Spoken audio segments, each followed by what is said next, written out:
학개서 2장 9절로 마지막 절까지 10절로 마지막 절까지 말씀이 되겠습니다.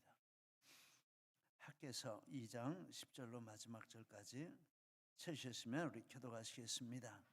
10절을 제가 먼저 읽습니다.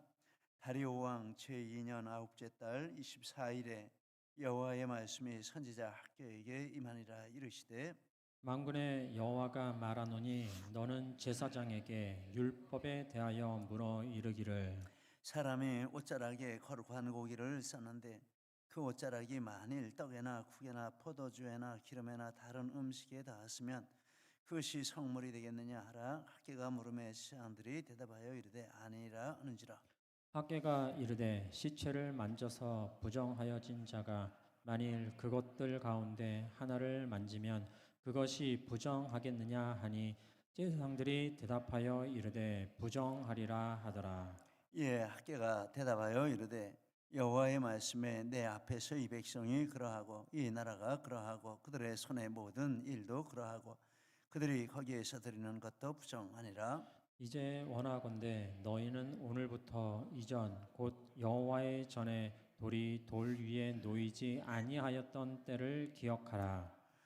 그때에는 20고루 곡식 더미에 이른즉 10고루뿐이었고 포도즙 틀에 50고루를 기르러 이른즉 20고루뿐이었느니라. 만군의 여호와가 말하노라. 내가 너희 손으로 지은 모든 일에 곡식을 마르게 하는 재앙과 깐부기 재앙과 우박으로 쳤으나 너희가 내게로 돌이키지 아니하였느니라. 너희는 오늘 이전을 기억하라.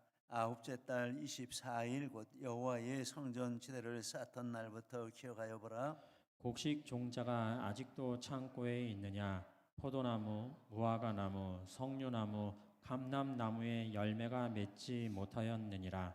그러나 오늘부터는 내가 너희에게 복을 주리라. 그달 24일에 여호와의 말씀이 다시 학개에게 임하니라. 이르시되 너는 유다 총독 수룹바벨에게 말하여 이르라. 내가 하늘과 땅을 진동시킬 것이요 함께 있습니다. 여러 여러 왕국들의 왕국들의 보좌를 보좌를 엎을 엎을 것이요 것이요 여러 나라의 세력을 멸할 것이요 그 병거들과 그 탄자를 엎드러뜨리리니 말과 그 탄자가 각각 동료의 칼에 칼에 엎드러 엎드려 지리라. 지리라. 만군의 여호와가 말하노라. 스알디엘의 아들 내 종 수룹바벨아, 여호와가 말하노라. 그날에 내가 너를 세우고 너를 인장으로 삼으리니 이는 내가 너를 택하였음이니라. 만군의 여호와의 말이니라 하시니라. 아멘. 할렐루야. 오늘도 하나님께서 우리를 예배의 자로 불러주시고 또 이 자리에 하나님이 함께 하시는 줄을 믿습니다. 오늘 말씀은 이 성전의 영광이 충만하리라, 이런 제목인데, 지난번에 잡은 제목인데 또 이렇게 읽다 보니까 성전에 대해서 말씀이 나오고 있습니다.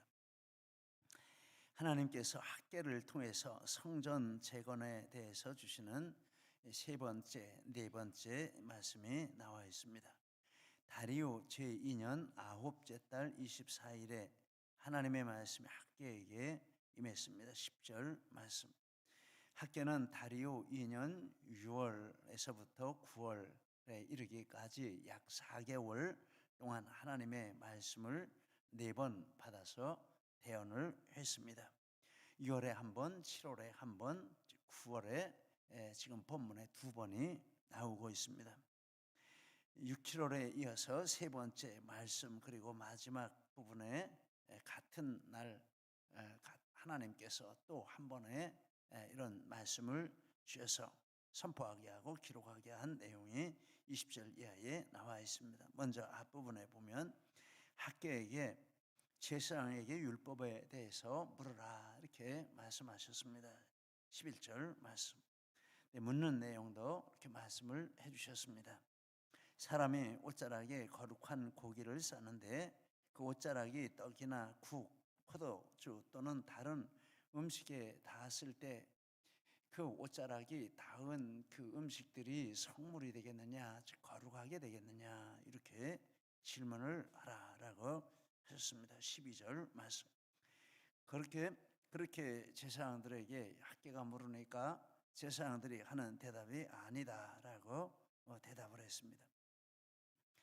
그러면서 또 한 가지 질문을 하라고 하시면서 시체를 만져서 부정하여진 자가 그것들 가운데 하나를 만지면 그것이 부정해지겠느냐 13절에 그리고 제사장들은 부정해진다 이렇게 대답을 했습니다. 거룩한 것이 닿았어도 거룩해지는 것이 아니고 부정한 것이 닿았으면 부정해진다 이런 대답을 들었습니다. 이 수수께끼 같은 이런 질문과 대답이 나오고 있는데 거기에 담긴 뜻을 이렇게 묵상을 해봅니다. 첫째 문답에 담긴 뜻이 다음과 같다라고 보겠습니다. 거룩한 고기를 싼 옷자락에서 이 거룩한 고기는 제물, 하나님께 바쳐진 제물이 되겠습니다. 그리고 그 옷자락은 거룩한 제물을 드리는 그릇이다 이렇게 생각을 하게 됩니다. 그릇에 이렇게 담아서 이제 제물을 이렇게 드리겠죠. 거룩한 옷자락은 말하자면 그릇을 상징한다라고 생각을 해봅니다. 떡, 국, 포도주 그리고 다른 음식물들은 제물을 그릇에 담아서 바치는 백성들 그리고 제사를 집전하는 제사장들이다 이렇게 생각할 수 있습니다. 떡, 국, 포도주 이런 것들은 이제 이런 제사장 또 제물을 가지고 오는 이런 백성 이렇게 상징을 한다라고 보겠습니다.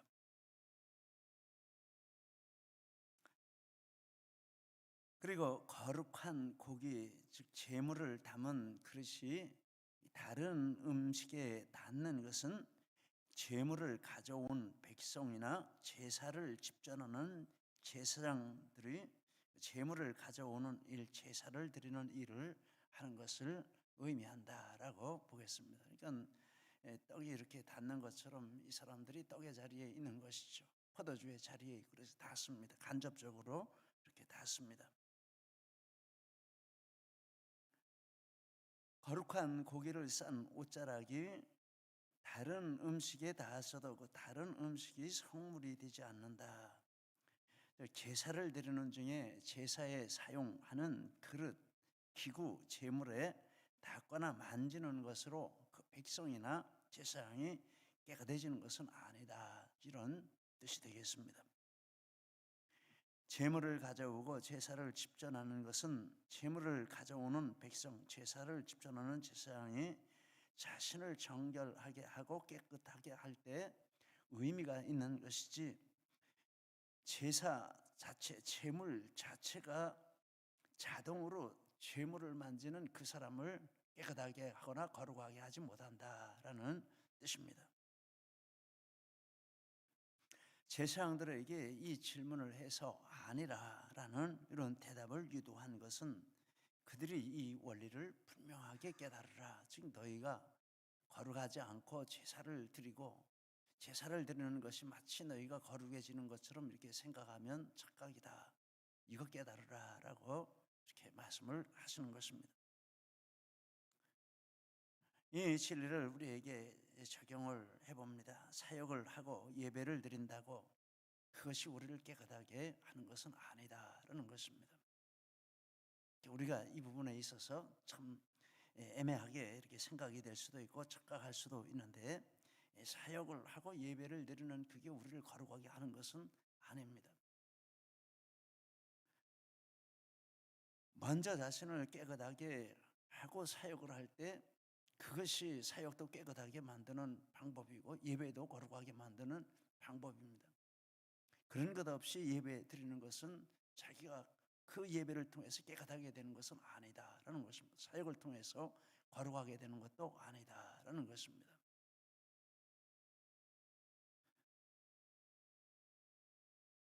그래서 먼저 우리 자신을 깨끗이 하고 사역도 하고 또 섬기기도 하고 예배도 드려야 한다.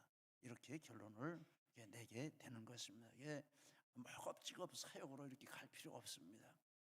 뭐라도 이렇게 붙들어 매줘야 붙어 있지 이런 생각할 필요도 없습니다. 정말 여기에 하나님이 나를 부르시고 나를 구원하신 주님이 이 일을 하기를 원하신다라는 자기의 거룩함이 있고 나서 자기의 부르심이 있고 나서 그 일을 하는 게 맞습니다. 그리고 그렇지 않습니까? 그게 맞죠. 일로 붙들어 매거나 일로 자리를 지키게 하거나 이거 아닙니다. 또 무슨 사역을 하고 예배에는 무관심하거나 이것도 아닙니다. 사역은 사역이고 예배는 예배이고 자기를 거룩하게 드리고 예배자로 드리고 나서 사역도 하고 다 하는 것이죠. 자기가 먼저 된 다음에 일은 다음에 오는 것입니다. 예배도 그 다음에 것입니다. 지금 제사장들이 이런 착각을 하고 있다는 것이죠.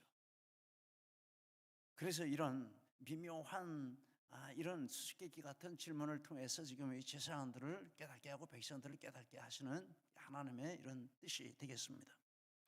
두 번째 문답에 담긴 뜻을 또 이렇게 생각을 해봅니다.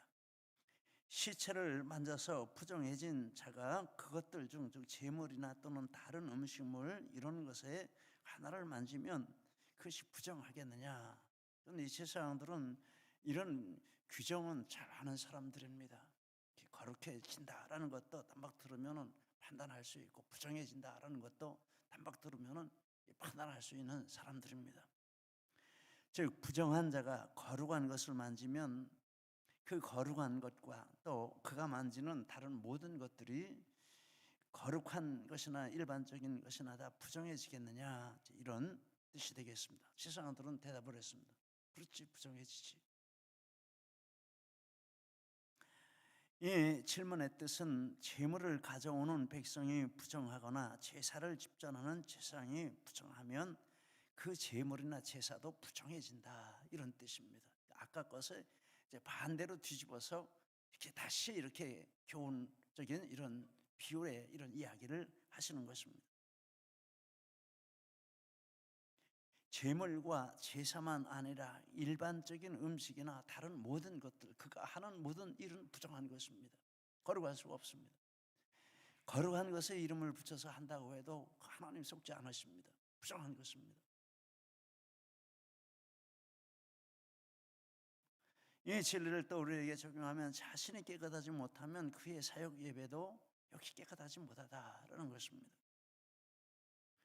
그러므로 사역 예배를 깨끗하게 하려면 먼저 사역자 예배자 자신을 깨끗하게 해야 한다. 이렇게 안팎으로 뒤집어 가지고 한 번은 이렇게 이제 비유를 해서 이래도 꼼짝 못하게 말씀하시고 저래도 꼼짝 못하게 말씀하시고 그리고 자기들이 먼저 대답을 해놓고 나서 답을 주시는 이제 이런 형식으로 이제 이렇게 되어 있습니다.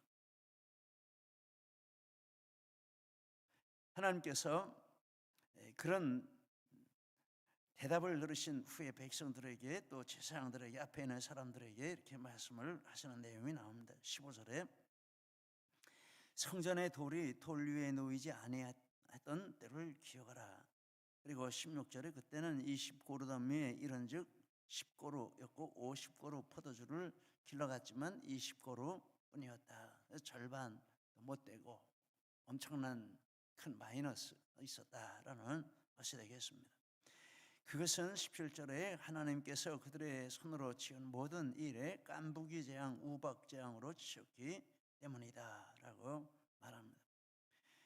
그들이 거룩하지 못한 그 부분을 이렇게 지적을 하시면서 그것을 고치시려고 하나님이 이런 방식으로 하셨다라는 것입니다.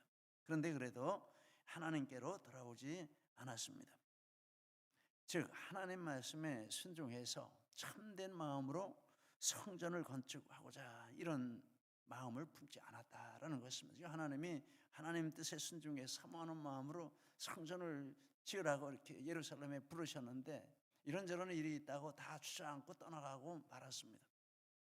근데 이제 백성들에게 그 부분을 지적하시는 것입니다. 너희가 처음에 올 때 너희를 거룩하게 해서 하나님 앞에 예배드릴 성전을 지으러 왔는데 지금 다 그런 모습으로 있지 않냐? 그러니 너희가 하는 일이 다 부정하다. 그 증거가 너희에게 손에 소득이 없는 것으로 이렇게 말씀을 한다라는 것입니다. 그러면서 그런 불순종을 제물을 바치고 이런 형식적인 제사를 드리는 것으로 근본적인 순종을 하지 않으면서 외적인 거룩한 이런 행동으로 불순종을 이렇게 덮으려고 했다라는 것입니다. 하나님께서 그들을 재앙으로 치셨고 그들은 필요한 양식을 얻지 못하는 상황이 되었는데, 그런 상황을 이런 문답으로 이렇게 말씀을 하시고 교훈을 하셨습니다. 그러면서 또 하시는 말씀이 18절에 아홉째 달 24일 곧 성전 지대를 쌓던 날부터 기억해 보라. 아홉째 달 24일은 지금 이제 그날을, 이 말씀을 받는 그날, 말씀을 주시는 그날이죠. 즉 이제 그날부터 이제 하나님께서 이렇게 백성에게 복을 주시겠다, 이 말씀을 깨닫고 이 말씀에 순종하고 자신들을 거룩하게 하고 하나님 말씀에 순종하고 이렇게 나아갈 때 하나님이 이제 이 백성을 오늘부터 축복해 주시겠다, 이런 뜻이 되겠습니다. 말씀에 순종해서 이제 성전 건축을 진정한 마음으로 정말 하나님께 순종하고 자신들을 드리는 마음으로 이렇게 성전 건축을 시작하면 하나님이 복을 주시겠다라는 말씀입니다. 신명기 28장 12절 14절 제가 이렇게 써놨는데, 이렇게 다 참 읽을 때마다 너무 좋아요. 저렇게 되면 얼마나 좋겠나, 이런 생각을 합니다. 우리 같이 한번 더 읽겠습니다.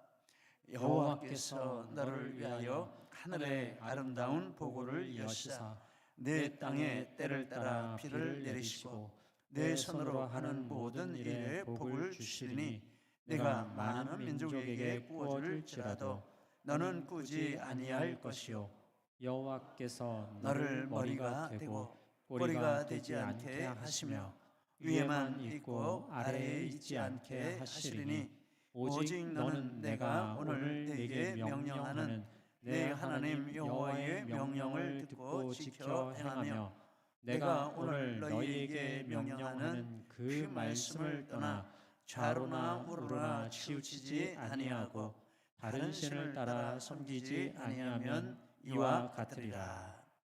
자, 이 말씀을 이렇게 읽으면서 우리 믿음의 선진들이 이렇게 신앙생활을 했겠구나, 이런 생각을 해봅니다. 우리 제답 안에서 최근에 있는 내가 사랑하는 성경에 보면 꼭 그분들이 이런 믿음 생활을 진짜 하나님 말씀 중심으로 정말 하나님을 두려워하고 진짜 하나님 앞에 자신들을 드리는 이런 모습으로 신앙생활을 했다, 이런 내용을 그 책에서 이렇게 볼 수 있습니다. 그렇게 하면 하나님이 이렇게 해주지 않으시겠습니까? 그래서 우리나라가 정말 이런 복을 받은 것은 정말 그것밖에는 다른 이유를 찾을 수가 없다, 저는 이렇게 생각을 하게 됩니다. 그 전에 우리 조상들이 머리가 나빴습니까? 우리 조상들이 지식이 모자랐습니까? 세계에서 처음 뭣도 발명하고 뭣도 만들고 그런 거 많이 배웠지 않습니까? 머리 좋은 거잖아요. 과학적인 이런 게 모자라는 게 아니잖아요. 한글도 만들었잖아요. 근데 어째 이렇게 못 살았는지 모르죠.